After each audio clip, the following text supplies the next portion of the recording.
तपोवनातील रहिवासी रामानंददास बैरागी यांची दुचाकी लक्ष्मण मंदिरासमोरून चोरीला गेली होती। या प्रकरणी त्यांनी आडगाव पोलीस ठाण्यात फिर्याद दिली।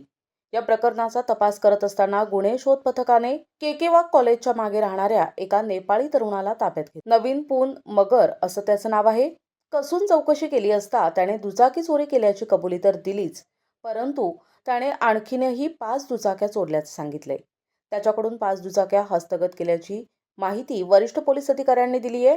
जी आहेत तपोवनमध्ये राहणारे यांचं हिरो कंपनीची मोटरसायकल होती, जी दिनांक 15 फेब्रुवारी दुपारी 3 वाजेच्या सुमारास चोरीस गेली होती। तो गुन्हा आपण पोलीस स्टेशनला दाखल करून घेतला। या गुन्ह्यामध्ये आपल्याला एक आरोपी मिळालेला आहे। आरोपीचं नाव आहे नवीन पून रामपून मगर। हा मूळचा नेपाळी आहे। आपल्या इथे केकेवाग कॉलेजच्या मागे राहतो।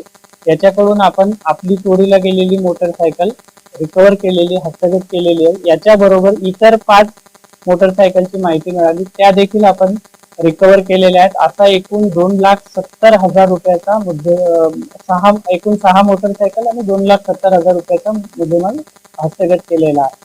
अजून त्याच्याकडे पुढील तपास चालू आहे। आज रोजी त्याला कोर्टासमोर हजर करून त्याचा पोलीस कोठडी रिमांड मागत आहोत। या नेपाळी तरुणाकडे काही डुप्लिकेट चाव्याही सापडल्या। त्याच्याकडून 2.25 लाख रुपये किमतीचा मुद्देमाल जप्त करण्यात आलाय। वरिष्ठ पोलीस निरीक्षक उमेश पाटील यांच्या मार्गदर्शनाखाली उपनिरीक्षक पंचमुख आणि कर्मचाऱ्यांनी ही कारवाई केली आहे। दिशा न्यूज ब्युरो, नाशिक।